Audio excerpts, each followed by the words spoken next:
So I started going to look at all the known manuscripts of the Consolation of Philosophy, this work by Boethius that he wrote while he was in prison on charges of conspiracy against the emperor. And it turned out there were far more notations than had been previously realized. I began to gather these together. And in fact, there turned out to be notations in over 30 manuscripts. And this was then enough to begin at least a historical project of thinking, well, this seems to be a significant song repertory. How did it work?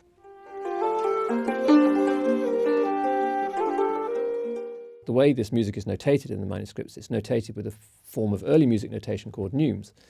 And these don't tell us precise pitches or precise individual pitches as we're used to in modern notation. Instead, what's recorded is the overall direction, the overall gesture of the melody, if you like. It's a little bit as if you are recording the gestures only of a conductor as they are outlining the melodic course of an individual melody. So that's all I had. The oral tradition that supported this had been lost. The idea was that a singer would come and see these notations and they would bring to mind melodies or ways of singing melodies that they already knew. But it turned out there were a number of ways in. One was to look at the poetry, which is set in certain meters, and then compare the way that those meters were set in contemporary song repertories and see that there were certain approaches, certain formulas, if you like, for setting that poetry.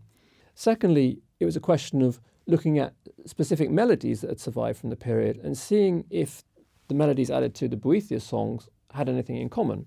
And increasingly I found that even if you couldn't see precise melodies they matched up with, you could see ways of doing melody, ways of making melody in parallel repertories, for example, in song repertories, but also in the Psalms and also in some of the mainstream chant repertory that matched up with what was being recorded for the Boethian notations.